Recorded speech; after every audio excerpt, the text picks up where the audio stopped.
Hello and welcome to the Marshals Museum. I'm Dave Kennedy. I'm the curator of collections and exhibits for the Marshals Museum. I'm sitting here right now. I'm going to go ahead and wait for, give everybody a few seconds to kind of get on here if they're looking to watch the presentation today. I'm going to go ahead and get some stuff up here on both my computer. I've got a ton of stuff. You can't really see it right now because it's out of camera, but I've got a ton of stuff sitting here around my desk that is here to help show the history of the Marshals Museum. I'll make sure that this is up and broadcasting. We are very definitely learning as we go along, but got lots of good things, lots of plans going on right now. We are very definitely looking to have this as a regular event, and we are looking to progress into doing other things with everyone and to be able to continue on. There we go. Looks like we are up and going. I just want to make sure that I can see the chat in here.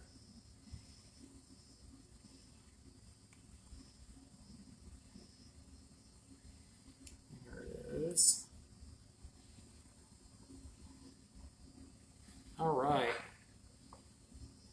Boy, we're already getting a question. But anyway, so Doug, I will get to your question here in a bit. And I just want to welcome everybody again, see how many people are showing up and to see other folks as they come in. By all means, check in, let us know where you're at. I know a couple of folks where they're from. If you're first time in here, welcome to the live stream. If you are a repeat visitor, thanks for coming in. We're more than happy to talk to our friends out on the internet and give everybody a chance to see a little bit about what it is that we do here at the Marshals Museum. And we are just going to try to continue on and make this something that everybody can really enjoy as we move forward. As we've discussed before, the staff of the Marshals Museum, they're all safely staying distant from each other. Our staff is all working from home and coming in via technology, just like a lot of people elsewhere in the world. But during this time, especially because my job is more directly related to the objects in our collection, and it's much more of a hands-on job, I am actually working most days here in the building, so I get to be here firsthand most of the time. And so we get a chance to participate back and forth with somebody being here directly and everybody else being online elsewhere. Yeah, the common question that we get, what are some of the long guns behind us on the shelf? I'll get to that. I want to answer a couple of other things. I know that we were mentioning this particular one. We are doing a collections Q&A, but one of the things I want to do is I also want to answer some of the questions that we've received on the two previous Facebook Lives that we did. And so among those, I want to talk about some different things, including one promise I made to a friend of mine was a question, and there was a question on a previous one regarding prisoner air transfer, which used to be a thing. Prisoner air transfer with the Marshal Service, it's still going on. It's now referred to as JPATS, the Joint Prisoner Alien Transportation Service, also known as Con Air, that wonderful film with Nicolas Cage. There is almost nothing to do similar between what Con Air does and what happens in that Nicolas Cage film. The plane that they're using doesn't exist. It's actually quite boring when you come to think about it. They have everything from small executive jets all the way up to a couple of 727s that they have as part of their fleet. They get a chance to go around and, well, they get a chance to go around. They are, as part of their mission and as part of the mission of the Marshal Service since inception, since 1789, that they have the responsibility to transfer prisoners from one federal jurisdiction to another. And so when that happens, the Marshals Service is the group that's responsible for that. To do that, they have the largest governmental passenger transport service anywhere in the world. They were the only passenger transport service that was doing anything after the events of 9/11. When all the other aircraft were shut down, JPATS was still flying. I wouldn't be surprised if some of you have probably seen a JPATS plane flying overhead over the last few weeks. It's hard to miss planes anymore when there are so few of them flying around. One of the neat things that we have, the picture that I have hanging back up here on the wall, on the rack, that's actually a photograph. I know you can't see it that well. It's a photograph of the JPATS hangar over in Oklahoma City. JPATS is headquartered out of Kansas City. They operate their fleet out of Oklahoma City. And so some of you may have actually seen the hangar where that takes place. But their job is to transport prisoners all over the country every day. And so they work with city, county, state, and other federal agencies in order to make sure that prisoners get transferred, whether they are having to go from one jurisdiction to another because of a warrant, or just some sort of agreement where the prisoner is arrested in one area, needs to be returned somewhere else. That's one of the things that JPATS does. They also transfer federal prisoners from point A to point B between different federal penitentiaries. So that's one of the neat things there. Another one is this is an oddity, and one of those badges a lot of people don't get a chance to see. I'm going to hold this up a little bit closer, and let's hope that this shows up when it does. This is a JPATS badge. This is Aviation Enforcement Officer, United States Marshals Service. This is one of those things, a lot of people, you usually see the Marshals badges or the Deputy Marshals badges. This is neither of the two of those. But another badge that I have, while I'm talking about badges, another one that I have that is kind of a special one that is really interesting is this one right here. This is one of the rarest badges that you're going to come across. I understand that it's gold. It does look like a regular Marshals badge. This is one of fewer than 10 of the honorary United States Marshals badges. This one was given to James C. Riley. James C. Riley was a astronaut. He's a geologist by training. He's currently, I believe he's still currently the director of the U.S. Geological Survey. He was made special honorary U.S. Marshal, and then he went into space, took this badge with him into space. So what I'm holding here was up on the space shuttle. It was up on the ISS, and so this is another little special bit of history. Other things that have come up. I see a bunch of people coming in. If you are in, please feel free to go ahead and shout out where you're from. I'm more than happy to talk to folks. I'm going to continue to show some of the weird things that we've got in the collection. There are some things we can't show just due to the nature of the events surrounding what went on, and we're waiting to eventually have those as part of our exhibits when we open. To have them so they're in their full context. One of my favorite things here that we have in the collection is this pair of handcuffs that were used to transport Manuel Noriega from Panama when he was captured.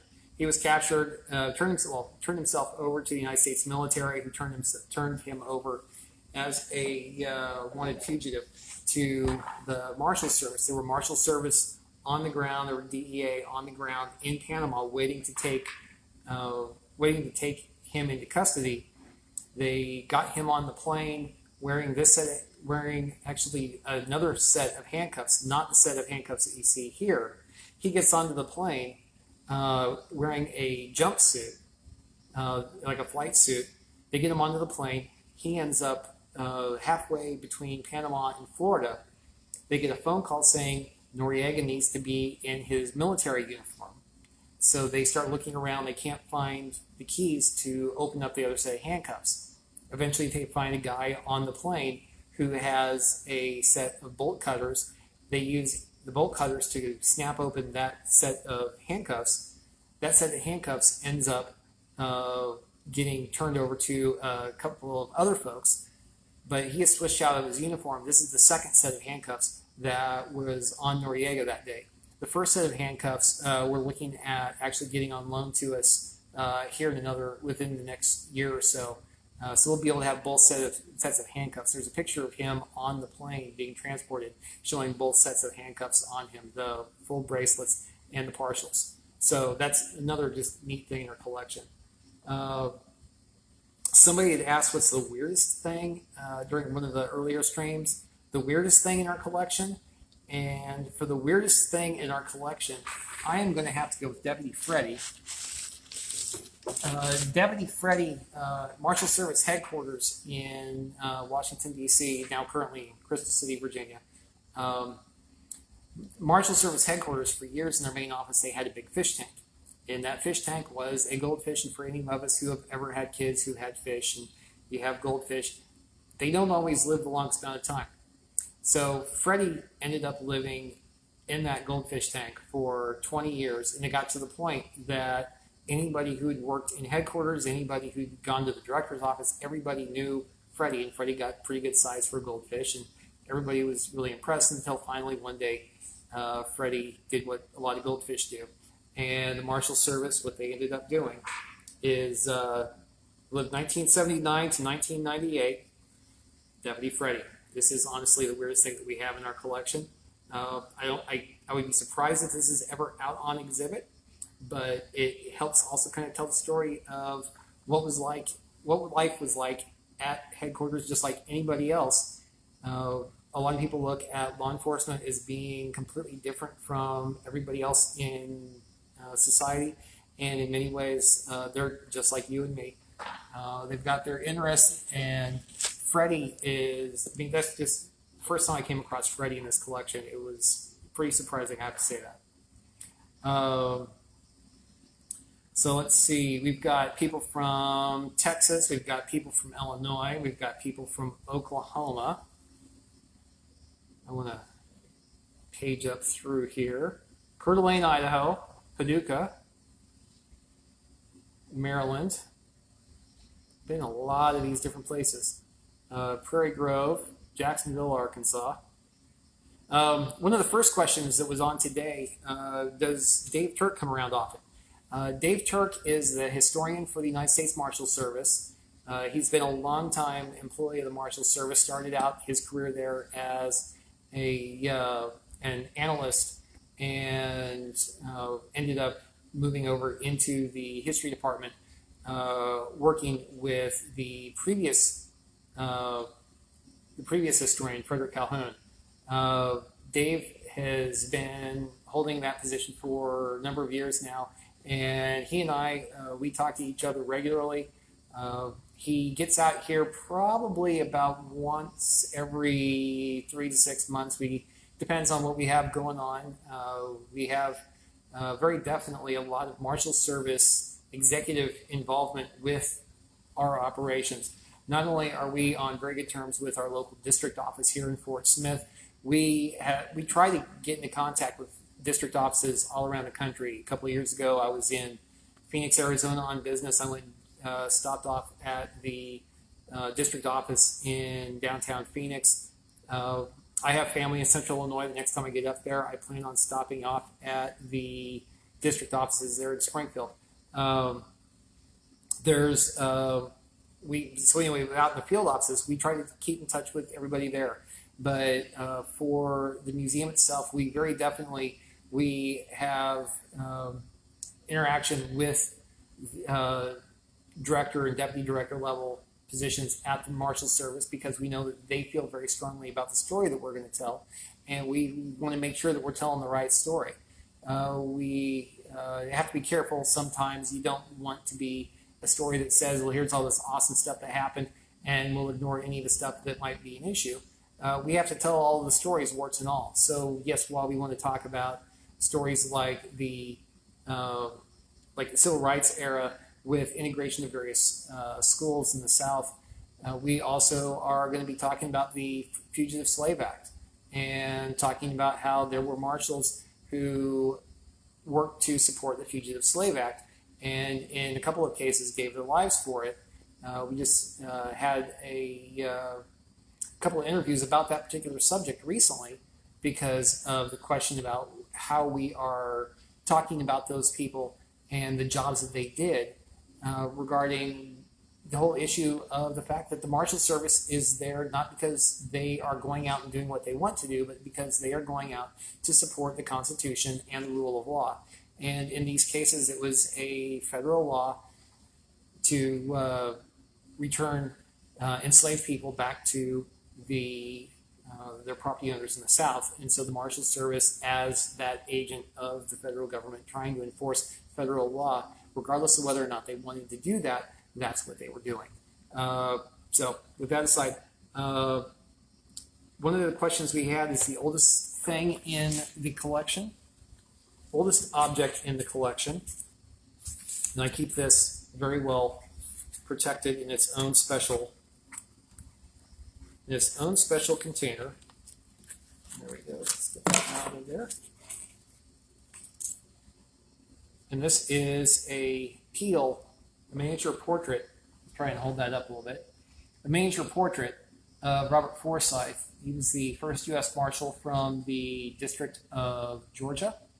And as part of that, he was trying to do his job one day, and he ended up, while he was trying to do his job, just to show up and deliver papers, part of the Marshal Service mission, to deliver all court orders, to deliver papers, to serve process.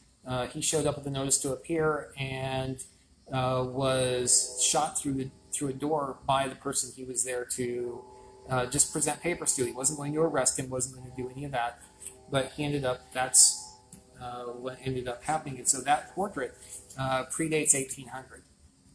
The earliest document we have in our collection dates from 1807. It's an appointment of a deputy by a U.S. Marshal in Boston. At some point I might pull that one out. Other crazy stories from the Marshal Service. If anybody has ever caught is familiar with the fugitive investigation strike teams that the Marshal Service has, especially if you ever watch ESPN 30 for 30's shorts. They did one called Strike Team that came out about a year and a half ago. Actually, yeah, it was a couple of years ago now. One of the FIST operations, this Fugitive Investigation Strike Team, it's FIST for short. One of the FIST operations in Washington, D.C. was recognizing that they had a lot of fugitives in the Washington, D.C. metro area, and they were looking for an easy way to arrest them and to get a number of them into custody. So they created a phony broadcasting company, Flagship International Sports Television, FIST, Fugitive Investigation Strike Team. And the Operation Flagship was born. They created a phony broadcasting company. They faked a whole contest where if you receive this postcard, you show up at the convention center in Washington, D.C. for a breakfast, and then you're going to get a free prize of 2 tickets to the Redskins game that day. And so this is back in the early 80s. Washington Redskins, believe it or not, were a really good team. And so that was like the big ticket. Everybody wanted to go to this football game. And so of the, probably, I think it was about 1,000 or so postcards that were sent out, over 200 people showed up. Those people, as they showed up, they were all wanted fugitives, whether like for failure to appear, all the way up to a couple of people were there as violent fugitives.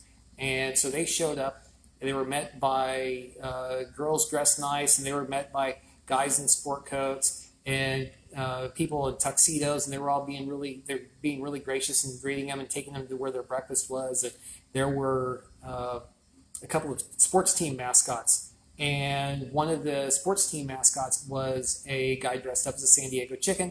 I'm old enough to remember the San Diego chicken. And how just the whole thing was kind of crazy, how that was set up. And all these people showed up what they didn't realize is everyone that they interacted with, including the people in the mascot uniform, the mascot outfits, were deputy marshals. And they were taken to their breakfast, and then in groups of 20 or so, they were taken into a separate room where an MC started talking to them about what their prize was. But they have one more surprise, and they have a big surprise. And as soon as he said big surprise, Marshal Service Special Operations Group members came in from all the doors into the small conference room and took everybody into custody, marched them out of the room, and then they recycled the next group. And so this here is a pin that was worn by every person who was there as part of Marshal Service staff that day to identify them as such. And so you get the little Lucky Rabbit's foot and the Washington Redskin NFC Champions badge on there. So everybody had this. Other things that we have from that day, we have the top hat the MC was wearing. We have a postcard that was an example of what was sent out that day. We have a poster of what was up there on the wall. We also have the chicken suit that was worn. The deputy in the chicken suit, from what I understand, he actually had 2 revolvers with him in his outfit in case he needed to use them. The whole thing was just an amazing success. There's been a number of specials over the last couple of years about it as it hit one of its anniversaries. But if you take a look around, take a look on ESPN 30 for 30 shorts, and you'll find one called Strike Team. That's what this is about. And ESPN did this specifically because it was tied right around Washington Redskins football that year. And so it was just really an amazing story and an amazing way to look at it. Another question that people had, another unusual piece, and this is my last really unusual one that I want to talk about today. People are familiar with integration into Marshall's involvement, integrating New Orleans and integrating Old Miss and some other schools and some other districts around the country. One of the other things that they were integrating was, it wasn't as much the integrating, but federal court ordered forced busing in different districts. Very specifically, they were involved in Boston and Louisville, Kentucky. Those were 2 big cases there. It got to the point that when they were sending stuff, when they were doing this in Louisville, Kentucky, and they were getting ready to do the busing, after the federal judge had ordered this, a number of people decided to get together and voice their opinions by mail. And so what they started to do is, using the U.S. Postal Service, they got these wrappers that they could affix around rolls of toilet paper. Can you imagine somebody mailing somebody else toilet paper for a protest nowadays? And on this, it has Doomsday Machine forced busing from Bullitt County residents, be Bullitt County, Kentucky, to the Honorable Judge James Gordon at the Federal Building in Louisville, Kentucky. And he says, "Here comes the judge and his guardian angels."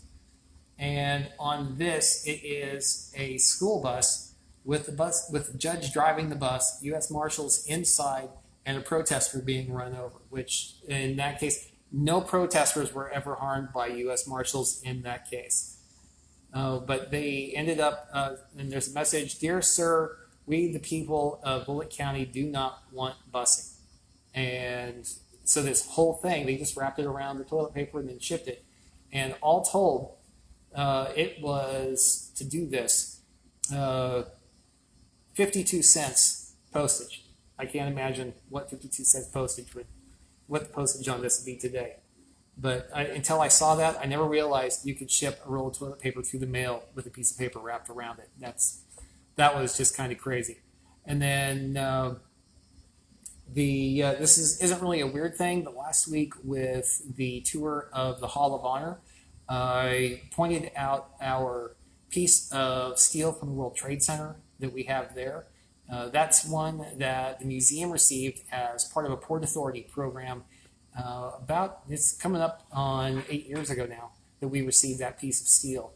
As far as I know, we're the only people who will hold World Trade Center steel in Northwest Arkansas. I think there might be somebody up in the Fayetteville, Bentonville area. I think there's an organization in Hot Springs. There's an organization in Little Rock.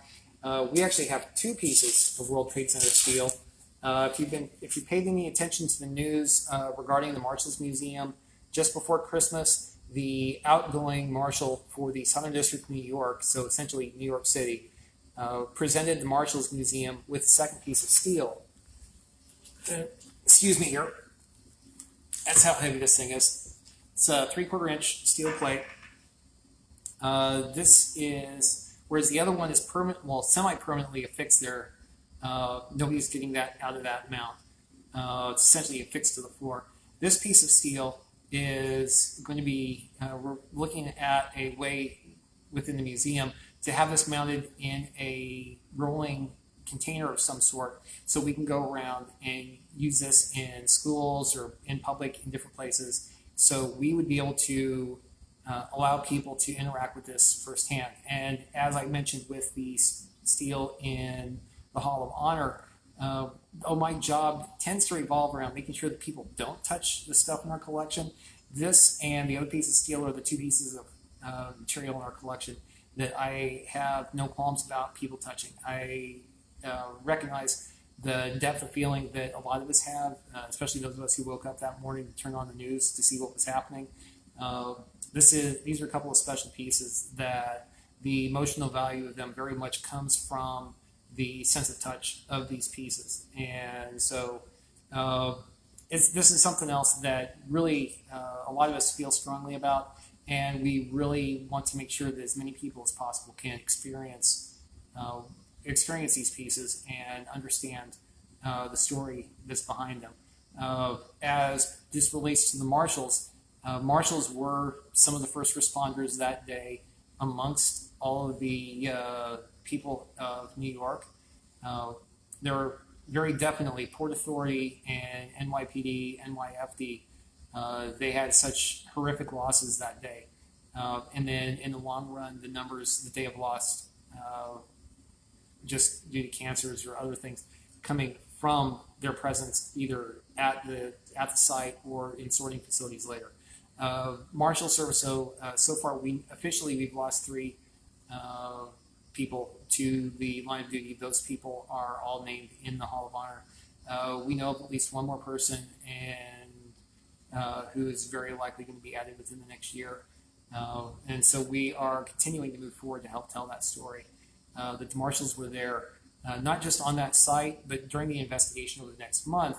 It was a direct result of Marshal Service Technology Branch that federal law enforcement were able to identify who the bombers were and how their phone network was established. And so we hope to be able to tell that story in greater detail when we open. So that is a very heavy piece of steel. Let's see. Questions about the rifles and the other firearms, because you can't really see because of the rifles. There's we've got probably about 50 handguns back there of different kinds, as well as about 25 long arms, rifles, shotguns. We have a couple of semi-automatic rifles, more modern. We have some other things, and they're all related. No, not all related. Many of them are related to Marshals operations or Marshals activities. Some of them were property of individual deputies or U.S. Marshals, or in a couple of cases, directors. I'm going to go grab a couple of those while we're talking. While I am doing that, I see a couple other folks have just popped in. And while I am grabbing these, if you guys want to, we are looking in the future at expanding this program to not just have me sitting here talking about the collections or me sitting and talking in some other part of the building. I know in the future we're looking at doing a full building tour with our president and CEO, Patrick Weeks, have him talk about the museum experience that we are looking to build. And there was a question on one of our posts on Facebook this last week about when are we going to open? And so there were some fundraising questions as part of that. And I can go back and we can go into more detail on some of that at some other point, but I think I'll probably wait until I get a chance to maybe interview one of our development people for this. But we're looking at the possibility of other museum staff here. We're looking at interviewing other folks who are from here in Fort Smith as well as elsewhere around the country, just to like either just have them on Zoom and we can talk back and forth and talk about the role that they do and how their job has changed. Not just what their job normally is, but how their job has changed in light of COVID-19. And a lot of us, our jobs have gotten much more interesting.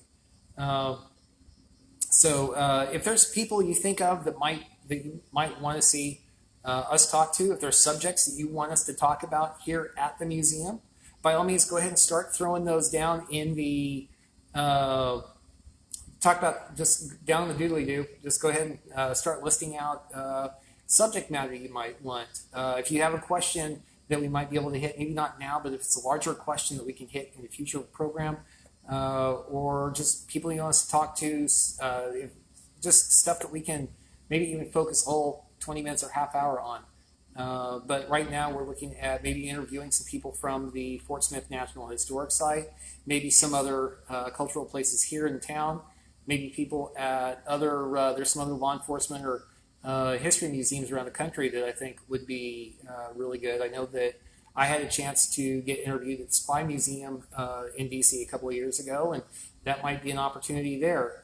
We are also maybe even thinking about talking to former deputies and marshals to get their stories on different things. And so we might be able to open some of those questions up. Let me go grab a couple of guns, and I will be right back over here in just a second. In the meantime, by all means, if you haven't checked in yet, go ahead and throw in where you're from. Also, if you have any questions about stuff or people you want to see interviewed, if you want to see other stuff come up in the future on these, like I said earlier at the beginning, we're planning on doing this every Friday at 2 p.m. now because it's just there's so many people who have responded positively to this. If I can speak English, so many people who have responded positively to this. We will continue down that route.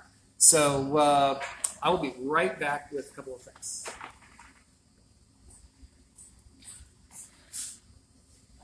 There's that one. There's that one. And right now, you guys are all trying to wonder, what are these big things? What are these things that Dave's grabbing? Oh, let's see. Let's see. Which one shall it be? There we go. There it is.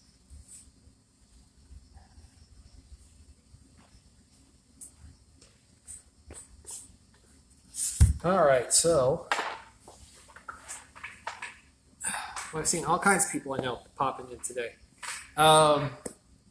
Most interesting badges, Adam. I will throw that on for another future one. We have a huge collection of badges. We've got more than 50 badges in the collection. I just showed a couple of the oddities today: an honorary U.S. Marshal badge and a aviation officer badge. So if you want to run that, like after we get done today, go ahead and run the replay this, and you'll get a chance to see a couple of those. Well, we've got some really interesting badges, and I could probably do a half hour just on the badges themselves. So anyway, a couple of the guns that I'm going to talk about here. Donating, okay, really quickly, good important question, how to go about donating items to the museum. If you want to donate items to the museum, you can either do like what you're doing right here, contact us, just send a message to our Facebook page, or you can go onto our website, usmmuseum.org, and send us a message through that. Either way, I'm the person that those messages end up coming to, and they end up getting routed through other stuff, but they end up coming to me, and we can start that process of seeing what can come in and what we want. And I will be the first person to say that the worst thing a museum can ever have is a curator who doesn't say no. If it's something that helps us tell the story of the Marshals Service, that's great. There are things, though, that people think are awesome for us that I have turned down simply because they are not helpful. There's certain things that are great to have, but certain things that if there is a museum that's a better place for that object, I will help that person figure out what's best for them, what's best for us, what's best for that object. Because when it all comes down to it, I want you guys to feel good about what it is that you're doing, and I want the object to go to the most appropriate place. So if you have a curator in a museum who's not willing to take those steps, I have apprehensions about that. But so yeah, if there's stuff from Esteban, I can, and Jim and Esteban, both of you guys, I can talk more about this at some point. Possible collections items from former USMS employees. There's lots of great stuff, and I could go into that for days. I may talk about, that might be the subject of a future whole program, is talking about how to donate to museums, not just us, but in general. But I can also cover specifically what our scope of collections is, the stuff that we have that we will typically say yes to. But I want to answer the questions that a couple people just had a little bit ago regarding some of the guns that were back here behind us and some of the unique ones. How many people have ever seen a presidential gun? Fortunately, my background, I've gotten spoiled in my career, and I've had a chance to see a number of them. This particular one was a presentation piece from President Ronald Reagan to Stanley Morris, who was at the time the director of the United States Marshals Service. This was early 80s, fully engraved at the, and I need to give it a good wipe down. It's been a little bit, silver's starting to tarnish just a little bit. And on this side there was down on the grip, you can see the Marshals emblem. And then on the back strap, there's a Marshals emblem. You may not be able to see that. Depends on if the camera's focusing in well. This was engraved at the Colt Custom Shop, which is a rarity in itself. They do some amazing work. This particular piece, and it has to Stanley Morris on the back strap. So this was a really neat piece that it's one of our nicer ones in the collection. We have a couple of other firearms with engraving or other custom things. A few of them are mass production commemoratives. For example, the Winchester Marshals model, the Wells Fargo model that Winchester did, a couple other things like that. But this one is all hand-done engraving, Colt Custom Shop. This is a nice piece with some really, really good engraving. And from somebody who, my first big job in the museum field, I was curator at the Cody Firearms Museum in Cody, Wyoming, and I got completely spoiled up there. And this is a nice piece of work. It's standard for the Colt Custom. I want to get to this other one here in a second. Question always comes up about Bass Reeves. Are we going to tell his story? Yes, we are. We have more Bass Reeves material here than anywhere else in the country. This particular pistol is a Colt model 1902, and a lot of people might say, well, why would Bass Reeves be carrying a model 1902? Everybody carried a revolver. Well, yes, they did, but this is after Bass Reeves was a deputy. Oklahoma becomes a state in 1907. Bass Reeves loses his position as a deputy U.S. Marshal. City of Muskogee, Oklahoma, hires him on as a beat cop. So he starts carrying this, and he has it on his bedside table. And so he carried this for 2 years as a Muskogee police officer. Beautiful little guns. I wish somebody was making modern versions of the Colt Model 1902. These are amazing little pistols. It's just awesome, fun guns to shoot. And then the real special one, the big one that I wanted to grab, this is our biggest gun in the collection. This is a tear gas gun. For those who are wondering, it's the model 201-Z, Federal Laboratories. Federal Labs was a major manufacturer for many years of tear gas guns like this.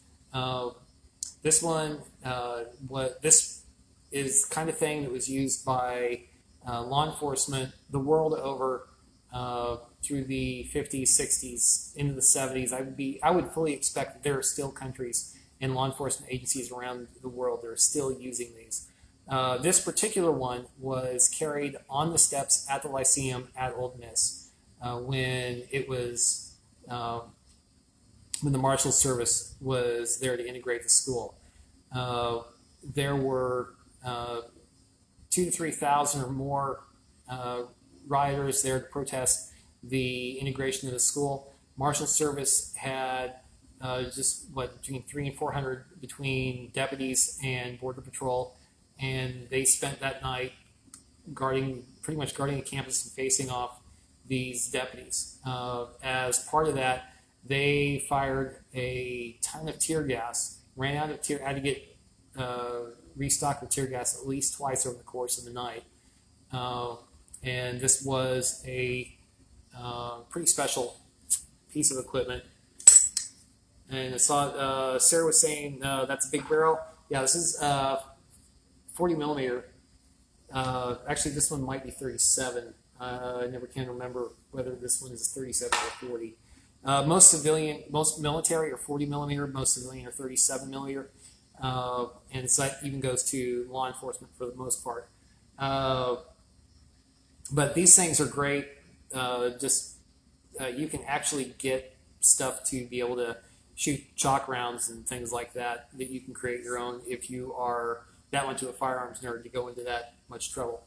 But these are really special, big part of history of the Marshals Service, especially of some of their operations. Just simply the fact that this is a gun that was used at Old Miss to fire tear gas, and these were the only guns that the Marshals fired that night. They all had their sidearms, but they never fired small arms at any of the people who were there. None of the people who were protesting that night lost their lives, except for 2 people who were, as far as anybody can tell, not involved with the protests, but were killed by protesters. So then just really, really cool stuff. And the question is, you wouldn't really, how do you aim it? Just like any other gun, but instead of shooting at a particular person or a point target, you're trying to put it in amongst people. And many jurisdictions anymore have special rules of engagement or laws against firing these at individual people. So essentially, you'd fire them, and really for something like this, you would want to fire it so it would land at the ground in front of them, so it would kind of like roll in amongst a crowd of people, and then the tear gas or whatever was going on would come up in amongst them. So those are the special pieces here. I think we've been coming up on 45 minutes. I am going to go ahead and call this good. I'm going to keep going here. I'm going to run back through some of the comments that people have. By all means, keep asking your questions. The long guns in the rack behind me, we have a variety of side-by-side shotguns, slide action, semi-auto. Do I have a semi-auto? No, I don't have a semi-auto shotgun now that I think about it. But we have a variety of slide action and pump, however you want to call it. We've got a couple of side-by-side shotguns. We have a variety of Winchesters, 1873s, 92s, 94s. We have a couple of different versions of Marlin lever actions. We have a Remington Model 8, I think it is. And we have a Winchester, I can't remember, it's one in, it's a semi-automatic in 351. We've got a good number of guns. We also have an AR, we have a Mini 14, we have a number of Winchester commemoratives. We also have the Spencer carbine that is, we believe is the one that Bass Reeves carried during the first part of his career. So we've got a little bit of everything, and we don't really have the time right now to go into the stories on all of those, and some of them quite honestly don't have stories. Some of them were one of them was brought to us with a story that we determined later wasn't true, but we were still able to get it into the collection because, hey, it's a Winchester 73 that you can use to tell stories. And as long as we can tell stories, we're happy. And so and some of these objects that we have in our collection, they are very specific to people. They're very specific to events. But we also go through, and some of them we fully know that at some point in the future, we might need to be able to tell a story with the objects. One of the things I foresee us doing with a couple of these pieces that don't really have a history to a specific event or a specific marshal, but they're of an example, is they would be great for hands-on presentations by educators. Get some, if people are familiar with this term, snap caps, you can use those, load those up in a firearm like an 1873, and you can show how it works, how it operates, and you can show the differences between that and earlier or later firearms. I mean, there's a wide variety of things that you can do with the firearms in any particular collection. And again, this goes back to my origins as a firearms historian. And so I love being able to talk to people about the history. I love being able to talk to people about the technology and how this affects the job that people are doing. And again, last chance for anybody to pop in where they're from if you haven't said so far. Also, if there's anything you want to see in an upcoming Friday Facebook Live, go ahead and tell us. We're looking at anything from interviews with individuals. We are looking at, we're already planning on doing 1 or 2 building tours, maybe a couple of talks with some other staff members just to kind of talk about what they do here. We're looking at staff members at other locations just to find out what they're doing at their organization and how that's different from usual, as well as how that might touch in with the stories that we're telling. I may have to give, I've got a couple of friends at different places. Jim Gatchell Museum up in Buffalo, Wyoming.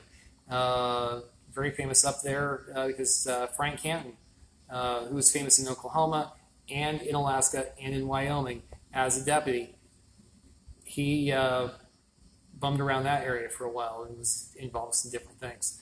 There was a question last week about Frank Canton and B. Dunn, one of the notorious Dunn brothers, right at the end of all of the dueling gang operations.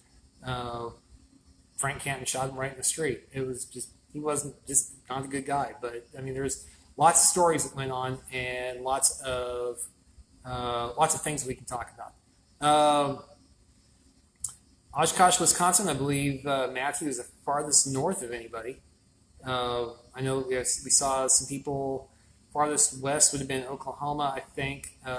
Farthest east might be Kentucky. No, I think I saw some people in Illinois farther east than where you're at in Kentucky. But anyway, I hope you guys, Jack Horner, a.k.a. Frank Canton, one of the many people who had a pseudonym that he became famous under. And someday I might talk to you about Frank Eaton. And I'll have to leave that at that. So I will talk to you all later. If you have any questions about the Marshals Museum, go ahead and stop by our webpage, stop by our Facebook page. We try to keep everybody up to date with what we're up to. We also are on Twitter and we are on Instagram. We're trying to send some more pictures out of what we're doing here. We're trying to talk a little bit more about what we have going on. Our education director, Leslie, has been doing some different books related to the Marshals. She's been reading kids' books on the subject, and we've got some more coming up about the Constitution and being a good citizen. We have a lot of stuff going on right now, and as much as we're not here and most people are not in the building and the museum is not open yet, we are doing everything we can to be a museum. So I hope you guys have a good day. I hope everybody stays safe. I hope to see you back next Friday at 2 o'clock. Feel free to share these around. I am more than happy to talk to people, as well as I'm sure other people here on staff. We want to hear from you guys. Tell us what you think, and if you want to see more stuff, if you have more questions that have gone unanswered, we'll try to answer those in the future. So thank you very much. I'm going to go ahead and let it run out here just a little bit and just get some more stuff in. I'm not sure if Casey posted it, but you can buy one of these hats in our museum store. I I wasn't going to wear a hat today, but then I realized how crazy my hair is. I know a lot of us need to get to the barbershop or need to get to the salon, and I'm hip. I'm right there with you, and I can't. I didn't want to subject anybody to that today, so I had the hat on. And so we are. If you are looking for different things from the museum, we do have a shop online, and if she hasn't shared it already, Casey will be. There we go. I think Casey just shared the link to that. And so just by that response, you'll see how far behind I am on what you guys are seeing. So thank you very much. Have a good Friday. Have a good weekend, and see you next week. Thank you.